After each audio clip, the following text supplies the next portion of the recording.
people joining, and I see a few people waiting to join as well. And what we'll do, because it's past 5 o'clock, we'll probably just get started now. But firstly, I'd just like to thank you all so much for joining for this really exciting webinar. And thank you so much, Yorkshire Helicopters, for facilitating. As you guys, some of you may know, I'm a helicopter pilot myself, absolutely love helicopters, very close to my heart. And there's so many amazing things you can do with a helicopter license, from commercial flying to your PPL as well. So really excited to hear more about it. And without further ado, I will hand over, but just before then, a little bit of housekeeping. What I'll say is please feel free to turn on your cameras or keep them off as you wish. If you could just mute yourself in the meantime, that'd be brilliant. If you've got any questions throughout the webinar, if you just chuck them into the chat box, we will then come to them afterwards. And at the end of the webinar, we'll have a little bit of a Q&A as well. So if you've got a particular question, please do raise your hand at the end, and yeah, we'll go through them. But in the meantime, thank you so much, and I will hand over to Ryan and Oliver. Thank you, Catherine. Hi, everybody. Welcome. Thanks for joining today. My name is Ryan Heath. I do sort of business development for Yorkshire Helicopters, for want of a better term. I'm also a private pilot license holder for helicopters. I've been flying since 2017, currently at around 150 hours. I'm a techie by trade, but working towards my commercial license, with the end goal being that I hopefully get to spend less hours sat at a desk and more hours sat in helicopters for a living moving forward. With me on the webinar as well, I've got Ollie Nichols. He's a commercial license holder, flight instructor, flight examiner, head of training and owner of Yorkshire Helicopters. He's been flying since 2011 and teaching people to fly helicopters since 2014, and now has over 4,000 hours in helicopters as well. Now, he's obviously the brains of the operation, but he's not one for talking too much, so I'll be doing most of the talking for the next 25 minutes or so. I'm not the brains, Ryan. You're the brains, I think. Ollie's mainly just here for moral support, and then he's just going to help me answering any questions you might have at the end as well. So I'm going to talk quickly about Yorkshire Helicopters, and then get into why I think helicopters are so amazing, and why everybody should learn to fly one. We'll talk a little bit about what opportunities will be available to you if you do learn to fly them, and where to start. So, without further ado, we are Yorkshire Helicopters. We are based in Yorkshire, obviously. We're a fairly new organisation in the grand scheme of things, been around since about 2019. We are Yorkshire's only commercial training provider, so the only place you can get a commercial licence in Yorkshire. And as you can see from the map, we cover pretty much everything north of us as well. Our mission is to train the next generation of proficient, safe and employable rotary pilots. So private pilots is obviously a big part of what we do, but we have a very strong focus on commercial training as well. We currently have 3 instructors. 2 of those are also examiners, Ollie being one of them. And we pride ourselves on a personal approach to teaching. So everyone that learns with us will predominantly work with the same instructor throughout their time. That means you get to know your instructor, but also your instructor gets to know you, and we can really tailor that training to what works best for you as well. Our home is here at Leeds East Airport, the old RAF Church Fenton. We love being based here. It's served us really well for the last couple of years. One of the biggest benefits is the big airport feel that you can get. So obviously we've got a big tarmac 3,000-foot runway. We've got aprons, taxiways, tower, fire stations, hangars, all the stuff that you'd expect to see at a big airport and give you that big airport feel. But it is uncontrolled, so we don't have a lot of the restrictions that you also get learning at a big airport. As you can see from the picture, we've got loads of space for training. We're in generally unrestricted airspace, so we don't have to go through loads of taxi time. We don't have to fly away to do training exercises, all of those things. All that basically leads to maximising the time we get to spend actually training with students. It's also very well located on the A1, and obviously it's in Yorkshire, which makes it the best place to be. I'll talk quickly about our fleet. We have Robinson R44 aircrafts for our training. We have 2 or 3 of them currently, depending on how you want to count them. And we train exclusively on the R44 for a number of reasons. A lot of other flight schools train on smaller aircraft like the R22 or the Cadbury G2. There are many reasons we prefer the R44. Primarily, it's just a bigger, heavier, and therefore more stable aircraft. Logistically, that means you're less likely to have a lesson cancelled because of the weather, but in general, if you are having a lesson, it means it's more comfortable to fly in, and it's also a lot more forgiving of any mistakes you might make as a student pilot, which overall makes it a much safer aircraft for us to train in.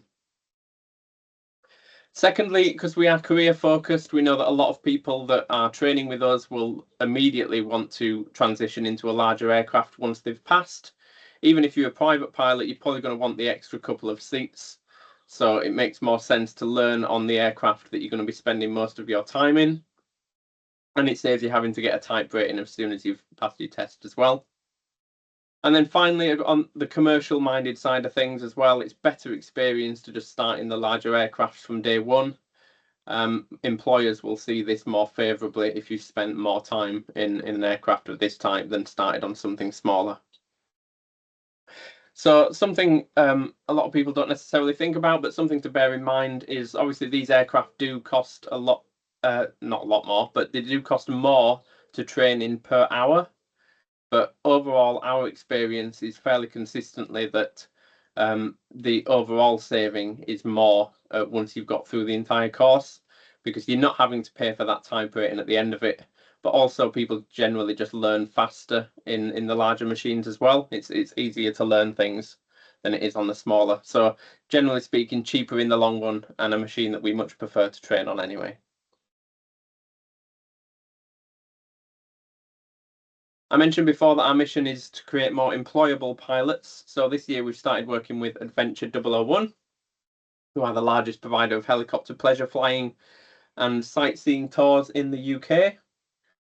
They are always on the lookout for pilots, and it's really helped us as an organisation to understand exactly what it is that they're looking for in new recruits. And that's enabled us to tailor our programme and make sure we're getting pilots to the point at which they'd be able to go straight and work for a company like Adventure 001. It's obviously good for us and our students as well to be providing introductions to them and opportunities to our students as they work through the course. So that's a very quick whistle-stop tour of Yorkshire Helicopters. I did promise that we'll talk more about helicopters themselves and why I love them so much. So why I love helicopters and why I'd recommend anyone on this webinar and in general to at least go and have a go on one, but definitely learn to fly one if you can. It is really hard to put into words though. I was thinking about this a lot today, and I've always been obsessed with flying as long as I can remember. As far as that, it's something that humans should never be able to do. And up until like 200 years ago, it was literally witchcraft. But helicopters for me have always been like the ultimate flying machine. I apologise to anyone who's fixed wing on this webinar or listening to this, but I've never been that interested in fixed wing aviation. It's always been helicopters. For me, fixed wing, as long as they're travelling fast enough, they will just fly by their nature. But helicopters are just such amazingly complex machines that they shouldn't even work. And the fact that they do is just incredible in itself. So it's always been a fascination for me, that helicopters. Personally, I love a challenge. I love that feeling of conquering something that you've been working really hard on. So this is always going to be the way that I went on my aviation journey. I thought it'd be worth putting in a word of warning for anyone listening though. Something that nobody ever told me when I started my journey, and something you probably won't hear anywhere else. But in the first couple of hours of your training, if you get into this, it's going to feel pretty impossible. So you've got 3 controls. You've got collective in your left hand, up and down. You've got your cyclic in your right hand, which is forwards, backwards, left and right. And you've got the pedals at your feet doing the yaw of the aircraft. Each of these controls is hard work to try and figure out on their own, but then you try and put them all together and you realise that any one adjustment on any of these controls will immediately affect all the other two. And you will sit there and wonder how anyone can ever do this, let alone how you'd ever be able to achieve this. And I remember in my first couple of hours, I did my first couple of hours in the first day. And I remember sitting there thinking, what have I got myself into? There's no way I'm ever going to be able to do this. And because it's helicopters, I'd already spent well over £1,000 just on the first day. So I was pretty distraught after that first day. But it is so weird and so amazing that once you get to, like, for me, it was about 10 hours. Obviously, it varies for different people. But there becomes a point where your brain just understands it and just starts doing it. And once you get to that point, you don't even know how you're doing it, but you just start to think with the aircraft and it starts to do what you want it to do. And I can't even explain how that happens. It's just like riding a bike when how can I possibly balance and pedal and steer at the same time? But there's a point at which your brain just knows how to do it. It's exactly the same in helicopters, and that feeling of starting to master that machine and starting to become part of it, and it does what you want it to do. It's just like something I've never experienced before. And then you start doing all that while talking on the radio and navigating and decision making and handling emergencies and, you know, dealing with all these sort of situations that might happen. And it's just, I honestly can't describe the sense of achievement and like personal growth, or how am I even allowed to do this, that comes from learning to fly helicopters. So all I can say is, like, it isn't just a skill, it's like a full-on journey that transforms you as a person, which I'm sure learning to fly fixed wing does as well to some extent. But yeah, just the huge complexity of these machines, and once you actually start to master them and control them, it's an amazing feeling.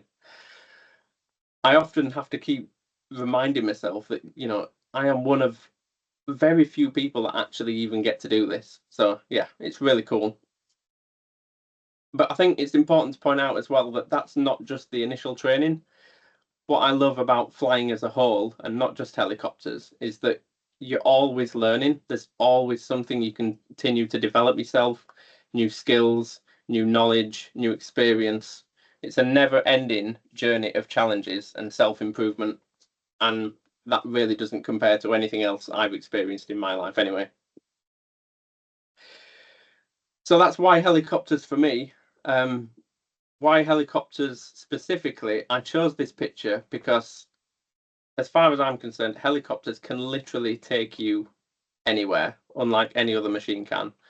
Think of it physically, geographically, or philosophically if you want. Like, helicopters operate in the most isolated, complex, and challenging environments.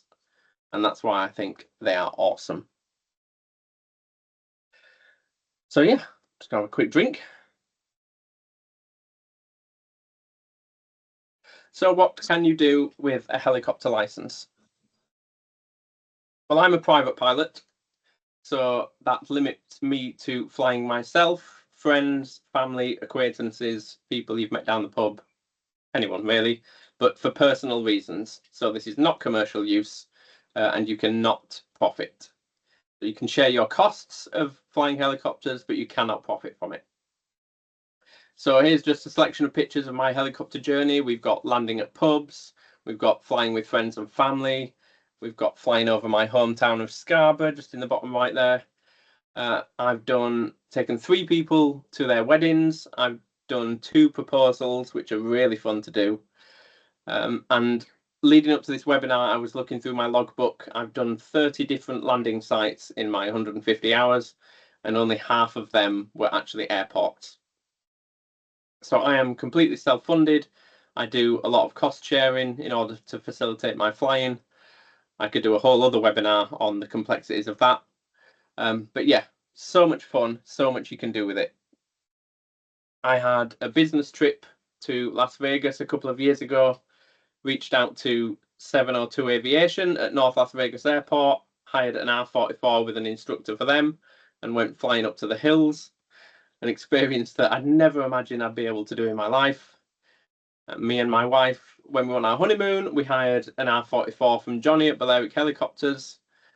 Flew around the island, amazing views, amazing to be at the controls of the helicopter when you're doing these tours. It's so cool, such a privilege. So a whole world of adventures available to you as a private pilot if that's the route you want to go. I do get a little bit jealous sometimes of the fixed wing people with the distances that can go at the costs that are associated with that. There's no real nipping to Europe for lunch in a helicopter. It's just too cost prohibitive. But then we do get to land at pubs and people's gardens and that kind of thing as well. So it has its advantages. Obviously, we are all about careers at Yorkshire Helicopter. I think in the commercial world, especially helicopter flying is some of the most varied you can get of any aviation career. Obviously, there's the main careers that would jump to mind when you think of helicopters. You've got the police, air ambulance, firefighting. A whole lot of helicopters is the offshore stuff, so oil rigs and wind farms. But you can also get into VIP travel. So we've got a case study on our website, our new website now, with a guy called Will Carter who does VIP transfers in this lovely little machine in the bottom at the middle here. And of course, you could be a flight instructor like Ollie is. Huge demand for flight instructors all around the country, all the time, pretty much. So that's always a really good career to get into as well. And then some jobs that you might not have thought of. I love to go through these, and some of them are just incredible. You can get into long lining, so carrying external loads under the helicopter. The picture on the top left here is of like a 20-foot chainsaw, which people long line to cut the trees along power lines, to like trim the trees back next to power lines. So yeah, if you want to fly a helicopter with a chainsaw underneath it, always an option. Top middle is cherry drying, which I couldn't believe was a real thing, but it hover a helicopter 6 foot above cherries just to blow the rain off them so that they don't spoil. We've got crop dusting, not much a thing in this country, but definitely Europe, and I think this is an Australian company that do crop dusting. Mustering is definitely something you should look up on YouTube if you're into helicopters. That's some crazy flying if you get into mustering. Bottom middle is my personal favourite, avalanche control. So this is a crew of people that fly around in the mountains and throw TNT out of the side of the helicopter to cause avalanches. Who'd have thought that was a job? And if you really want to see some really cool flying, you need to check out Fred North on Instagram. He's the one that films all the movie stunt scenes in helicopters, and he's really, really worth a follow. I think 2 points I really wanted to make from the career aspect, apart from the huge variety and unique nature of some of the jobs that you can do, is one, jobs are always in high demand. There's no shortage of helicopter pilots. No, there's no shortage of helicopter jobs. Up here in Yorkshire, we have the Yorkshire Air Ambulance. I think over the last couple of years, they've been hiring for pilots 3 or 4 times, often offering a starting salary of just short of £80,000. Definitely worth a look at. And definitely, I'll say again, flight instructors always in huge demand. No shortage of jobs there. And then the second point, I think, is on the longevity of these careers. I think there aren't many like lifelong careers anymore.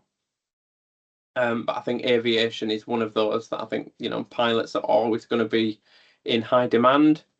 And helicopters specifically.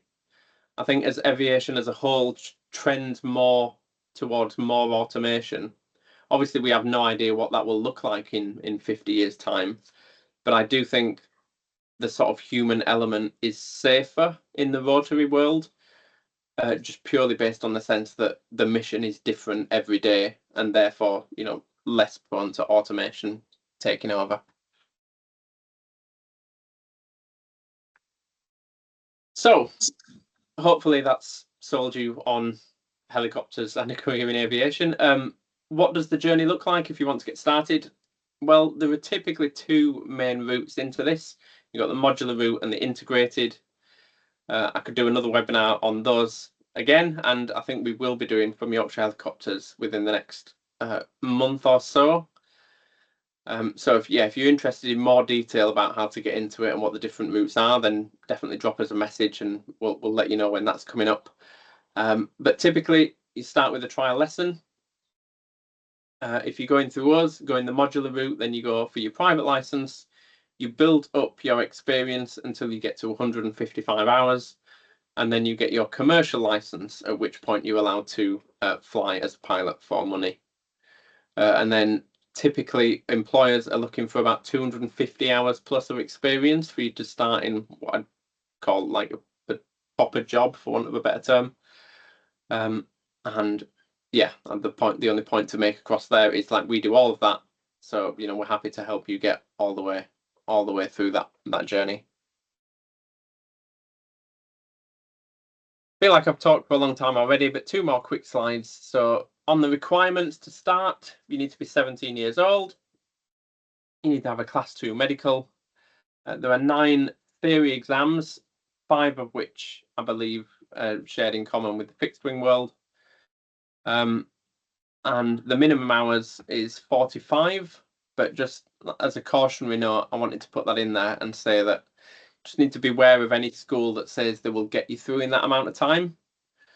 Obviously, we have 2 examiners amongst us, so we know what it takes to get through the exam. And in all honesty, most people aren't ready at 45 hours.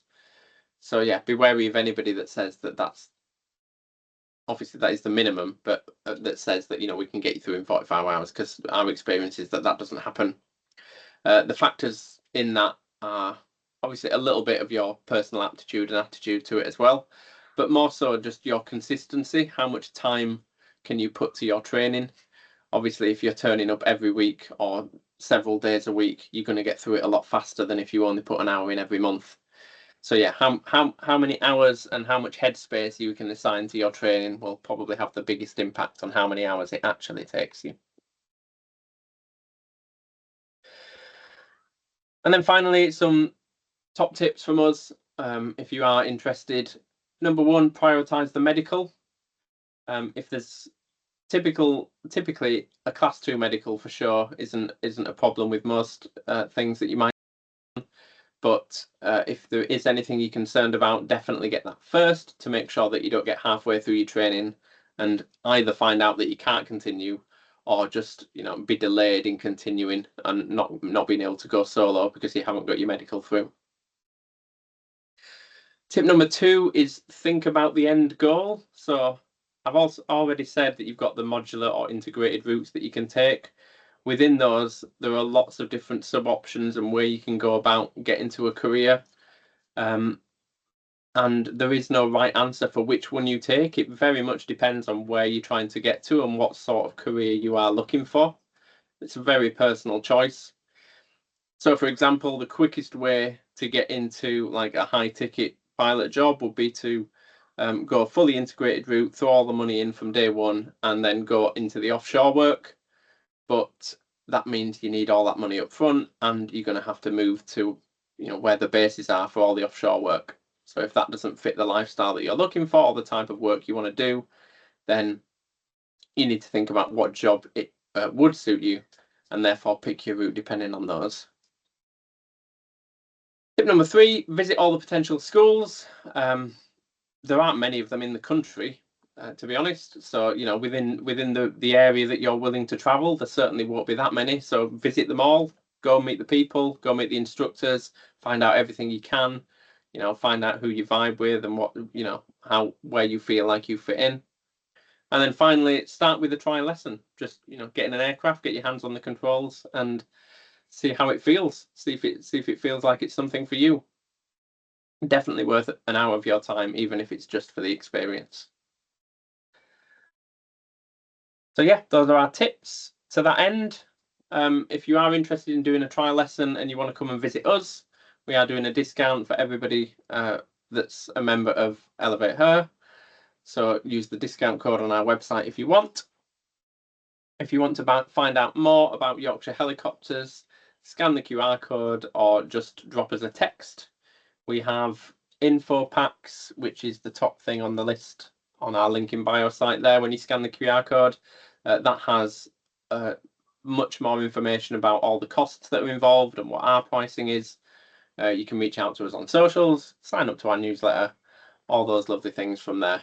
But yeah, easiest thing is just if you're interested in a chat, just drop us a text, and we'd love to hear more from you. Finally, just shout out to the Elevate Her team.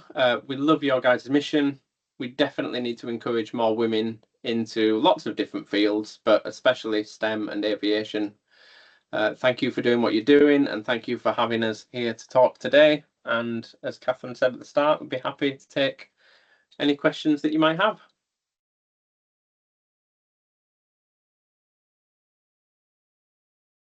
Thank you so much for this. This was honestly so fascinating, so interesting, and yeah, absolutely loved it. And thank you so much for doing this evening. This has been absolutely brilliant. If anyone does have any questions, feel free to raise your hand or put a question in the chat box as well. I actually have a question in the meantime, if that's okay. I was wondering when you said you kind of, because you're working with Venture, you know what people are looking for in new commercial pilots. I was just wondering what those aspects are that you would say companies are looking for in a new commercial helicopter pilot. Yeah, sure. So I mean, in a nutshell, it's a couple of things. It's primarily there are, yeah, okay. I'll start with the actual requirements. So they have logistical requirements for insurance and operational reasons. So Adventure 001 don't hire anyone with less than 250 hours. Typically, they prefer 300.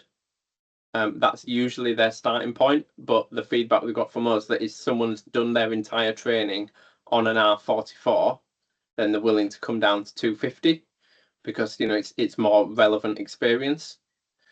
They will be looking for someone with type rating on a Jet Ranger because that's what most of their operations are, but that can be included in that 250 hours. I think those are most of the logistics, and the rest are sort of what I would define as soft skills. Just the type of person you are, your attitude towards the job, how you handle situations, your ability to problem solve, think on the job. They are a pleasure flying organisation, so you're going to be working with the public. They want you to have a good attitude, a good rapport with customers. They want you to be able to problem solve. You're going to be taking a helicopter off site and doing flight experiences for the day. So if any issues come up, you need to be able to deal with it. So we're looking to work more closely with them over time and have them, come down and meet students early on, and get to experience the kind of people that we've got and get to know them better before they get to the point at which they're applying for a job, so they've got a better idea of what each person has. Okay, cool, interesting. No, thank you so much for that. I see we've got a couple of questions. So Kimmy, I see you've got your hand up. Would you like to ask a question? I was just wondering, like, it's quite a random question, but have you ever had like any emergencies while flying helicopters? That is definitely what in my 150 hours, no, thankfully, but that's definitely a question for Ollie. That you've got much more experience than I have, Ollie. How about you? So in my time flying, I've done around 4,000 hours or just over. And sort of testament to the aircraft that we use for the training. I've had minimal things go wrong. I've had an alternator issue that was very, very minor. We'd pretty much just returned to the base, and it had almost resolved itself by the time we got back to base. It just was a very slight maintenance issue. I did have a hydraulic leak, but the aircraft's perfectly controllable even without the hydraulics. And it was only a minor leak as well, so we didn't lose the hydraulics entirely. And honestly, I think that's it. Helicopters are super safe, and what we're trying to encourage is really safe pilots. Pilots are the people at the controls. They're the ones that determine whether you're going to have a safe flight from start to finish or not. And that's our aim, is to encourage the right attitude in people, a safe attitude, just really proactive, thinking about risk and managing day to day. And if you combine that with a reliable aircraft like the ones we use for training in the R44, you're going to have absolute minimal troubles, minimal things go wrong. And even if there were things to go wrong, you're perfectly, trained to deal with whatever emergency or situation happens to you in flight. So that's how best I can answer that question. No, that's a really good answer. I think the only thing I'd add to that is, like, emergencies are avoided with really good maintenance as well, and looking after your aircraft. So, like, I hire aircraft from Ollie. So one of the things I like about hiring from Ollie is because I know he's meticulous with the maintenance of the aircraft, and they are really well looked after. And you just I've never spotted anything on a pre-flight check that is out of place on any of those aircraft. So yeah, it starts long before you actually get in it, like most issues. Yeah, that's a really good point as well. Thank you so much for raising that. And yeah, both really good answers, guys. Thank you. I see we've got another question in the chat, which is, do you have some cadet programs, or do you know of any? That was from Diana. Thanks, Diana. So we don't personally, we're quite a small organisation, which, we would love to be able to offer things like sponsorship and cadet programs and things like that, hopefully one day in the future, but no, we don't personally. There are cadet programs out there. I think Heli Centre offers quite a few down in Leicester. Are they in Leicester? But yeah, there are some out there. They are, in the aviation world as a whole, unfortunately too few and far between, compared to the sort of student financing options you get in other careers. But yeah, they are definitely out there. We're always happy to talk about, the options that are available to you and help try and guide you to, what's best for you. But yeah, have a look at Heli Centre is the one I specifically know about. That's great. Thank you so much, guys. Does anyone else have any more questions or anything they would like to ask at all? Just wait. I don't think so. Don't think there are any more questions. But thank you guys so much for doing this evening. Honestly, so fascinating, and loads of amazing information there. If you're looking to get into helicopters, definitely recommend it. There are some credible options available out there in terms of jobs and other things you can do. So, maybe we have one more question. Sorry, I'm trying typing. Or maybe not. No, we're all good. But thank you so much, everyone, for tuning in. This will also be recorded as well. So if you'd like to share it with anyone who you think that might be interested in this or might be